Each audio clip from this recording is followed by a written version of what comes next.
A'udzubillahi minasyaitonirrajim. Bismillahirrahmanirrahim. Assalamualaikum warahmatullahi wabarakatuh.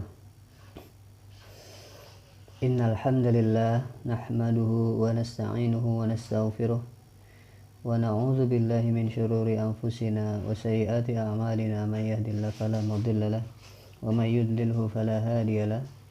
Asyhadu an la ilaha illallah wahdahu la syarika lahu wa asyhadu anna Muhammadan abduhu wa rasuluhu annahu qad ballaghar risalah wa addal amanah wa nasahal ummah wa tarakana fi mahajjatihil bayda layliha kanahariha la yazighu anha illa halik. Allahumma shalli ala Muhammad wa ala ali Muhammad. Qala ta'ala fil Qur'anil Karim, a'udzu billahi minasyaitonir rajim. Bismillahirrahmanirrahim. Ya ayyuhalladzina amanu taqullaha haqqa tuqatih wa la tamutunna illa wa antum muslimun. Ma'asyiral muslimin rahimakumullah. Insyaallah pada sore hari ini kita akan sama-sama mendengarkan kajian online tentang apa saja perang-perang, kemenangan-kemenangan kaum muslimin yang terjadi di bulan Ramadan. Sejarah Islam bahkan sejarah dunia mencatat bahwa Rasulullah Shallallahu Alaihi Wasallam memimpin peperangan dan memimpin penaklukan kemenangan di masa dahulu, di masa Rasulullah dan para sahabat, itu rata-rata berada di bulan Ramadan. Karena apa? Dijelaskan di dalam berbagai buku sejarah bahwa Rasulullah Shallallahu Alaihi Wasallam itu ingin menjaga ruhiyahnya para sahabat, menjaga kondisi rohani dari para sahabat. Dan para sahabat pada saat itu dengan rohani yang bagus, dengan ruhiyah yang bagus, apalagi di bulan Ramadan, mereka semakin dekat, semakin mendekatkan diri kepada Allah Subhanahu wa taala. Dan ini menjadi modal dasar keimanan para sahabat di dalam kehidupan sehari-harinya.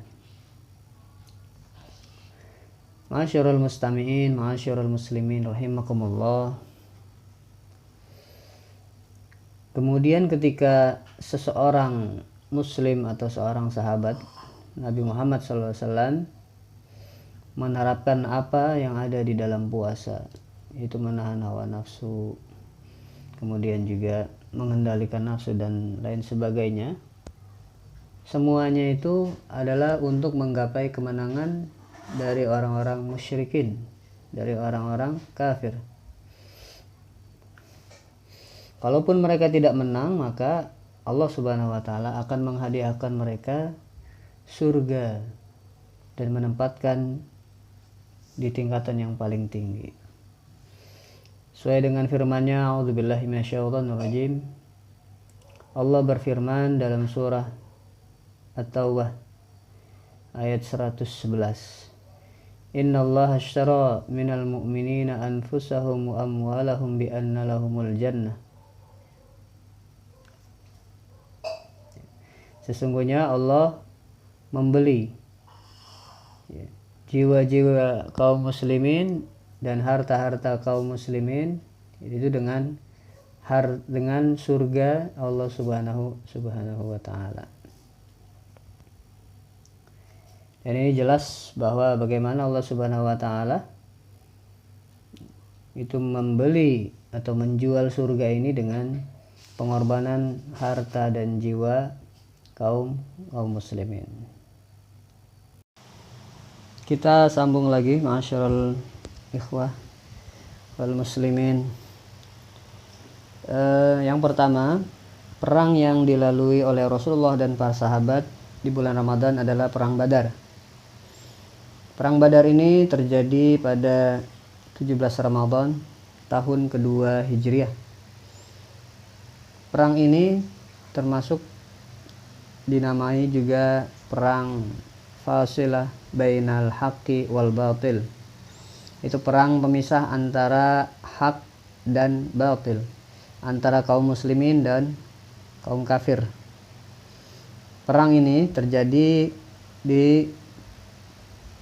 antara kota Mekah dan kota Madinah, dan perang ini terjadi dekat dengan Sumur Badr.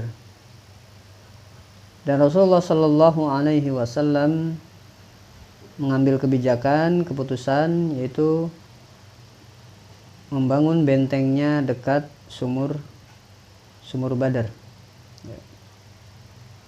supaya nanti ketika kaum muslimin itu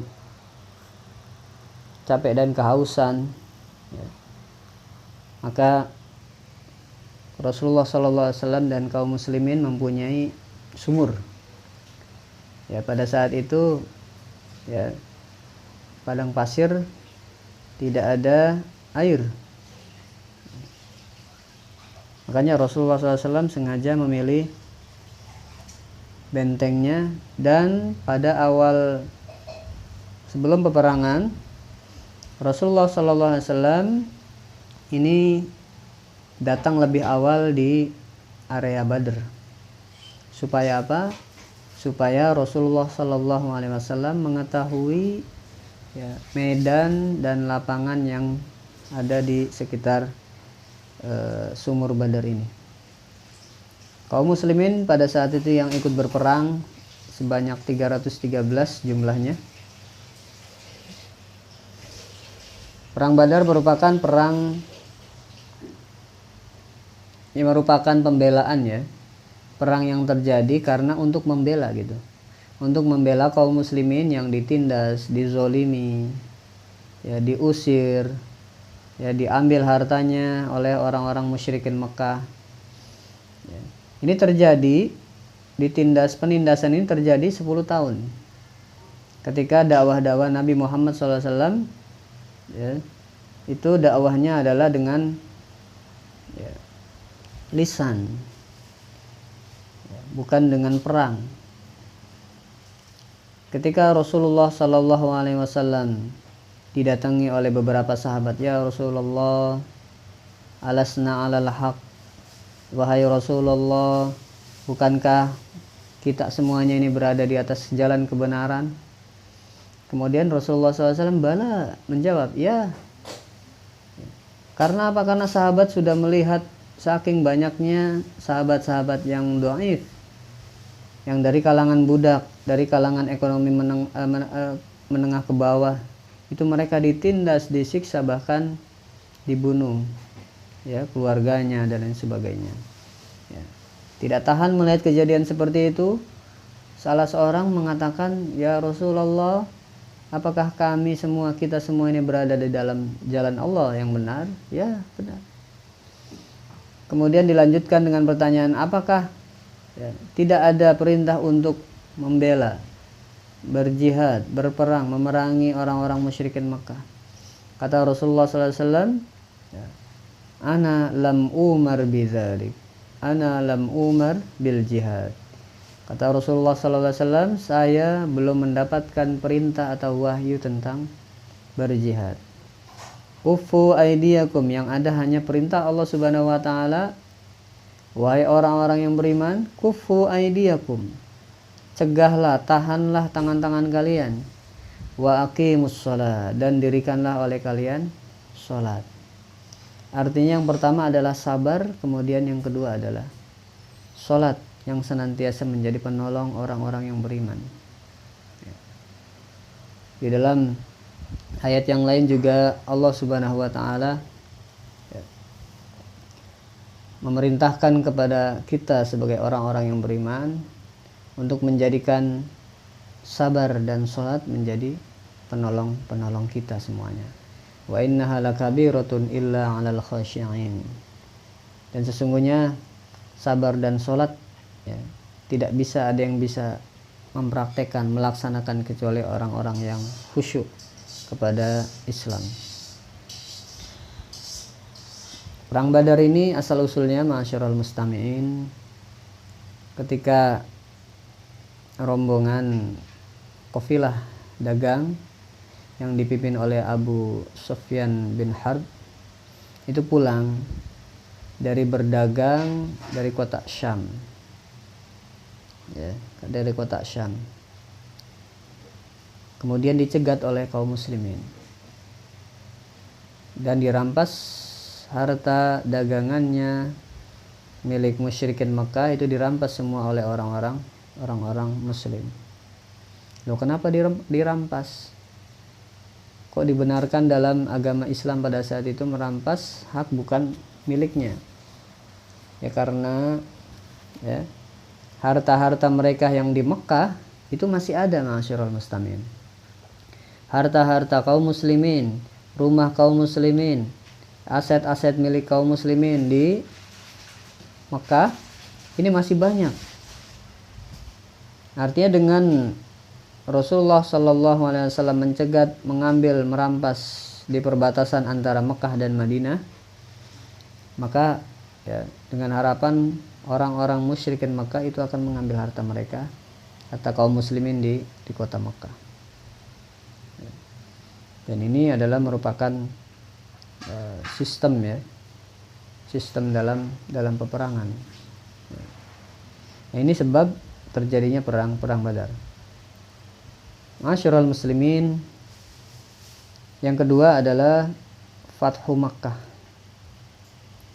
Fathu Makkah, penaklukan kota Mekah, yaitu penaklukan kota Mekah ini terjadi pada bulan Ramadan tanggal 23 tahun ke-8 dari Hijriah. Kalau tadi perang Badar terjadi 17 Ramadan tahun kedua dari Hijriah.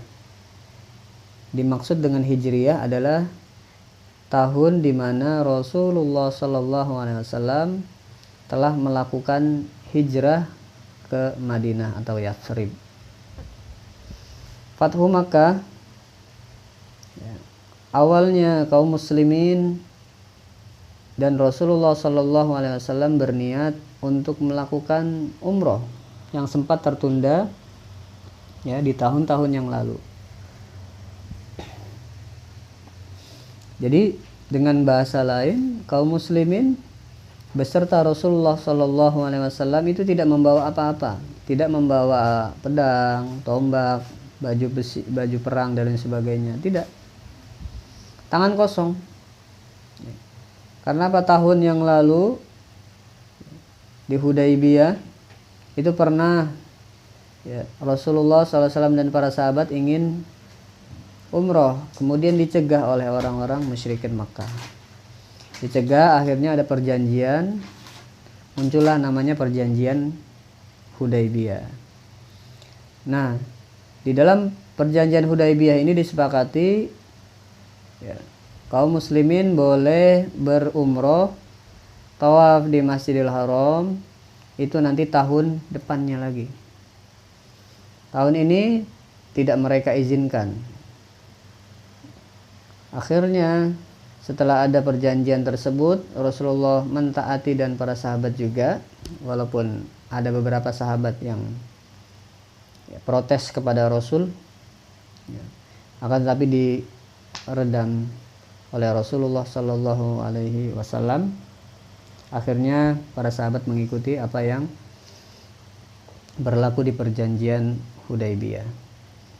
Nah, selama masa setahun ini, dari perjanjian Hudaybiyah sampai dengan Fathu Makkah, itu Rasulullah Sallallahu Alaihi Wasallam mengirimi surat kepada raja-raja, Raja Romawi, Raja Persia, ya, Raja Mesir, Raja Yaman dan lain sebagainya, sampai melakukan pertempuran-pertempuran, sampai melakukan peperangan-peperangan. Karena apa? Kenapa diperangi? Karena mereka menolak untuk masuk ke dalam Islam dan membayar zakat atau membayar pajak, bukan zakat ya, tapi pajak.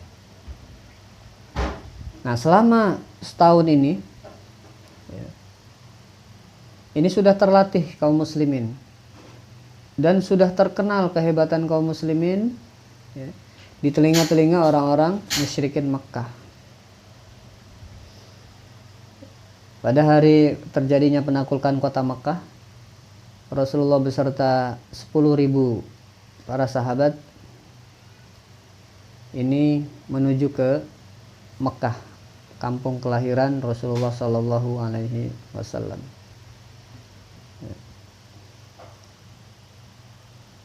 Ketika Rasulullah Shallallahu Alaihi Wasallam dan para sahabat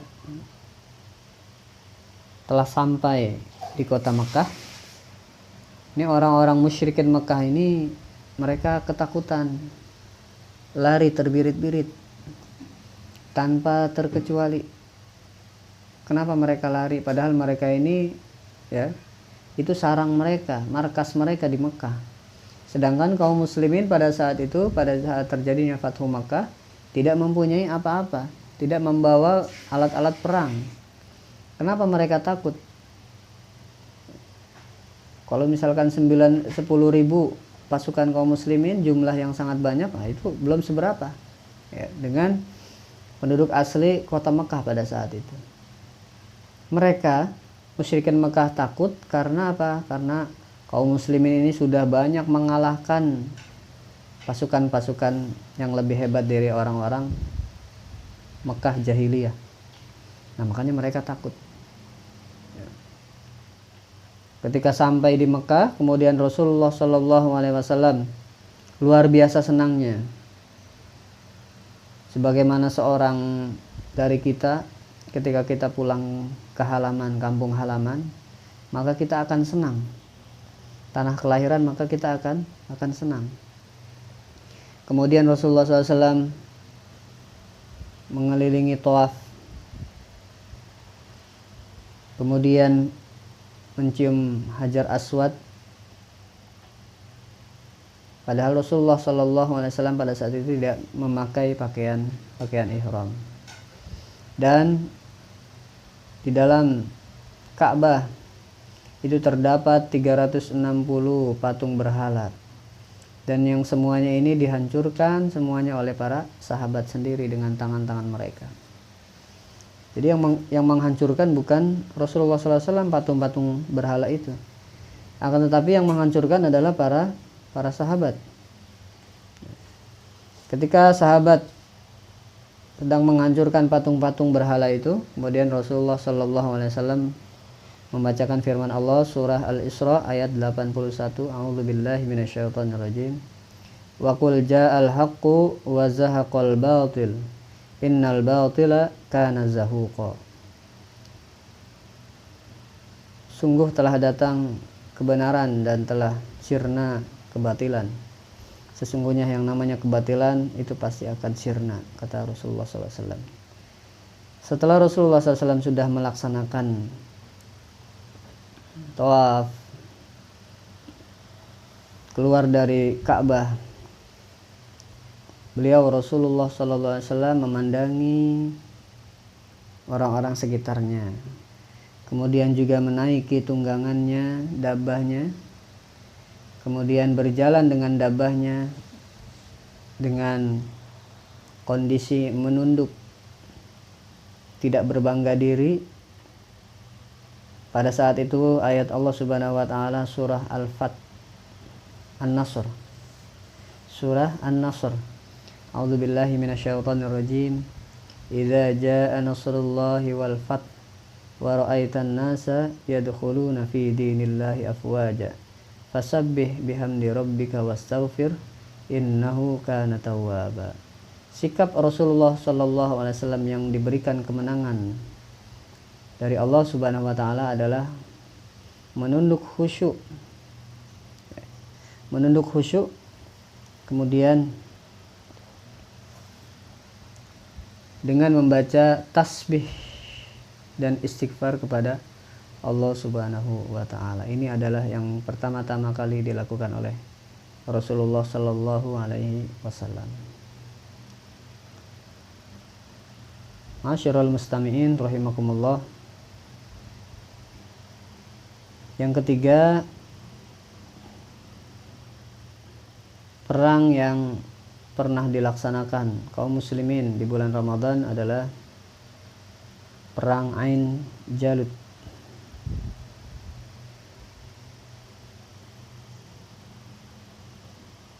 Perang Ain Jalut.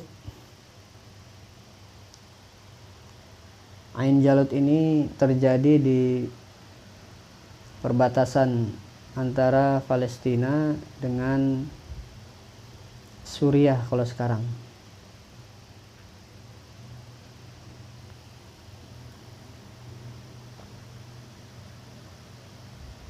Ain Jalut, peperangan antara pasukan muslimin yang dipimpin oleh Saifuddin Quds dengan pasukan Mongolia pada saat itu. Pasca terjadinya peperangan antara kaum muslimin di Baghdad, kemudian pasukan Mongol ini menancapkan kekuatannya di kota Syam. Tidak rela kaum muslimin ini berada di bawah penindasan orang-orang Mongolia, orang-orang Mongol. Kemudian Saifuddin Quds ini di tahun 658 Hijriah atau bertepatan dengan tahun 1260 Masehi memimpin pasukan Mesir dan pasukan Syamiyah, pasukan Syam. Kalau zaman sekarang Syam ini meliputi 4 negara: Palestina, Yordania, Suriah, dan Lebanon. Ini yang namanya Syam sekarang. Awal mulanya Saifuddin Quds berjalan dari Mesir menuju Gaza. Ya, menuju Gaza, perbatasan antara Mesir dengan Palestina. Saifuddin Quds berangkat pada tanggal 23 Ramadan. Ya. Kemudian sampai di Gaza, mereka dan Saifuddin Quds dan pasukannya ini beristirahat. Ya. Menunggu waktu esok, kemudian baru berjalan lagi ke tempat Ain Jalut, itu tempat antara kota atau daerah Baisan dan Nablus, ya, antara Palestina dengan Suriah. Pasukan Mongol ini dipimpin oleh Hitobuko, itu jenderal yang memenangkan pemilihan. Ada pemilihan jenderal yang baru, perdana menteri yang baru, kemudian terpilih ini Hitobuko. Sebelumnya perdana menterinya adalah Hulagu Khan. Nah, ini bertemu dua kelompok kaum muslimin dan Mongol ini bertemu pada hari Jumat tanggal 25 Ramadan tahunnya 658 Hijriah, bertepatan dengan tanggal 3 September. Terjadi peperangan yang sangat sengit. Pasukan Mongolia yang sangat kokoh dan sangat kuat hampir saja menumbangkan pasukan muslimin di bawah kepemimpinan Saifuddin Quds. Akan tetapi ketika melihat kaum muslimin ya sudah mulai ditumbangkan oleh pasukan-pasukan Mongol, maka Saifuddin Quds meneriakkan wa Islama. Wa Islama artinya ya agama Islam. Agama Islam, sampai 3 kali meneriakkan kata-kata seperti itu. Kemudian membuat semangat pasukan kaum muslimin untuk memenangkan atau menjatuhkan pasukan-pasukan Mongolia yang pada saat itu berada di Ain Jalut. Dan ketika pasukan Mongolia ini melihat pemimpinnya atau panglimanya jatuh tersungkur dan mati di medan perang, mereka lari, dikejar oleh kaum muslimin sampai dengan bentengnya pun dikepung dan dikuasai oleh kaum muslimin. Akhirnya Sultan Saifuddin Qutuz memenangkan peperangan di Ain Jalut, yaitu pada bulan Ramadan. Kemudian yang keempat, ma'asyiral mustami'in, perang yang dilaksanakan kaum muslimin pada bulan Ramadan ini adalah perang Hittin, yaitu kisah kembalinya kota Palestina, kota Quds itu kembali kepada kepangkuannya umat Islam. Perang Hittin ini dipimpin oleh Salahuddin Al-Ayyubi. Sebelum ini Salahuddin Al-Ayyubi ini sudah melakukan beberapa kali peperangan dengan kaum salib, dengan pasukan-pasukan salib dari orang-orang Bizantium. Setelah kesekian kalinya barulah Salahuddin Al-Ayyubi ini bisa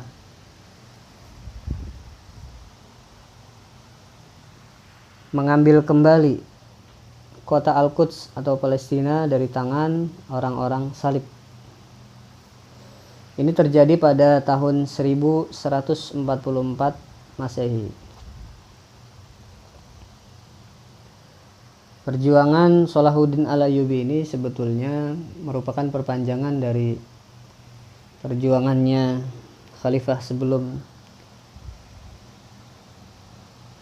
Salahuddin, atau khalifah sebelum, ya, yang pada saat Salahuddin ini memimpin peperangan, yaitu namanya Khalifah Nuruddin Mahmud. Pada saat perang Hittin terjadi, Salahuddin mengetahui kekuatan dan ketangguhan pasukan salib pada saat itu. Makanya Salahuddin Al-Ayyubi ini menyiapkan dengan persiapan yang paling bagus, yang paling baik, ya.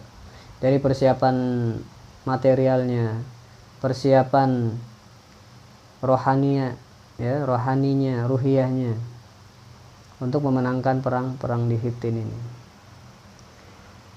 Setelah Salahuddin Al-Ayyubi ini meraih kemenangan, membobol pasukan-pasukan salib yang berada di jalan-jalan atau pesisir-pesisir daerah yang ingin menuju ke kota Al-Quds, satu demi satu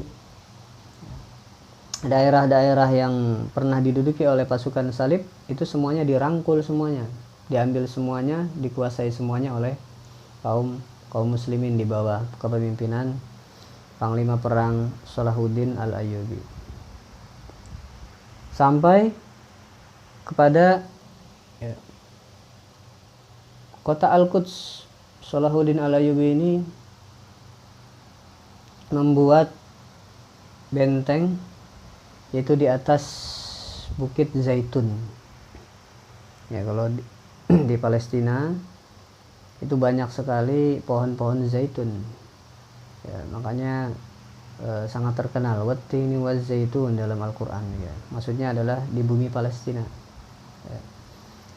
Ada hubungannya Palestina, ya, dengan sejarah-sejarah, dengan akhir zaman, dengan awal kemenangan, awal sejarah keislaman dimulai itu dari Syam, dari Palestina.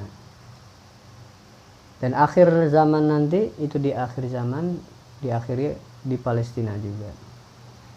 Jadi ma'asyiral mustami'in, kita sangat perlu untuk memperjuangkan hak-hak orang-orang saudara-saudara muslimin di Palestina. Karena apa? Karena ya, Palestina ini atau Al-Quds merupakan negerinya para nabi. Tidak ada nabi satupun, ya, yang tidak menginjakkan kakinya di bumi Palestina. Rasulullah SAW menginjakkan kakinya di Palestina, ya, melakukan Isra dan Mi'raj minal Masjidil Haram ilal Masjidil Aqsa, dari kota Mekah ke kota Palestina. Ya. Jadi sangat mempunyai keterikatan sejarah Islam yang bagus. Nah, jadi benteng kaum muslimin pada saat itu adalah di Bukit Zaitun. Ya. Di Bukit Zaitun, di situ Salahuddin Al-Ayyubi dan pasukan muslimin menyerang kaum salib, pasukan salib. Ya. Menyerang sampai pertumpahan darah yang tidak bisa dielakkan. Akhirnya kota-kota selain Al-Quds juga sudah dikuasai oleh Salahuddin Al-Ayyubi. Kemudian Salahuddin Al-Ayyubi menerima tawaran-tawaran damai dari orang-orang salib ini, orang-orang Nasrani, yaitu menerima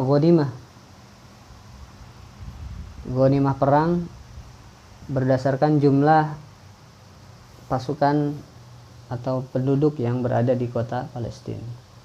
Kalau yang laki-laki itu dibebankan 10 dinar ghanimahnya. Kalau yang wanita dibebankan 5 dinar, dan kalau anak-anak dibebankan 2 dinar. Maka Ratu Betrik pada saat itu, ya, karena sudah dikuasai oleh kaum muslimin Palestina, maka dia serahkan, kembalikan harta hasil rampasan peperangan yang pernah dimenangkan oleh kaum salib terhadap kaum muslimin. Jadi sejak zamannya Umar bin Khattab sampai dengan Salahuddin Al-Ayyubi, ya terus berjalan peperangan untuk memperebutkan, ya, Al-Quds atau Palestina. Terus Salahuddin Al-Ayyubi juga tidak sekali berperang kemudian menang, tidak. Tapi berkali-kali perang, kalah, kemudian menang dari kaum salib, kalah, kemudian menang. Dan perang Hittin, perang penaklukan Al-Quds pada saat itu adalah merupakan momok yang paling terkenal. Ya, perang yang paling hebat yang terjadi antara kaum muslimin dan kaum salib. Kekalahan mereka di Al-Quds